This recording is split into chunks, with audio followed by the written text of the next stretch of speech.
আচ্ছা, আমার এই কবিতাটার নাম হচ্ছে 24-এ আবার 52। লিখেছিলাম গত জুলাই মাসের 16 তারিখে। রক্তে ঘামে ভিজলাম আমি, ভিজলো আমার বই খাতা। 52-তে রক্ত দিয়েছি, 24-এ কই স্বাধীনতা। 24 সালে গেল ভিজে মা, আমার স্বপ্নের ইউনিফর্ম। স্বৈরাচারের অত্যাচারে খুঁজে পাই না স্বাধীনতা। কে দিবে কে রক্তের দাম আমার ছাত্র ভাইয়ের? বই খাতাগুলো লাল হয়েছে, বিচার হয়নি কোনো রায়ের। 71-এ হলাম স্বাধীন, 24-এ তা খুঁজি।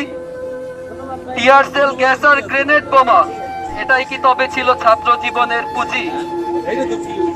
চাইলাম মোরা শিক্ষার দাম, আমরা নাকি রাজাকার? দেশটাকে যে ঘুরে খাচ্ছে স্বৈরাচার ওই আওয়ামী লীগ সরকার। দেশটা খেলো আওয়ামী লীগ আর রক্ত চোষা ছাত্রলীগ। রক্তে ভেজা ইউনিফর্ম আমার, পুলিশও দেখছি পুলিশ লীগ। ধন্যবাদ সবাইকে।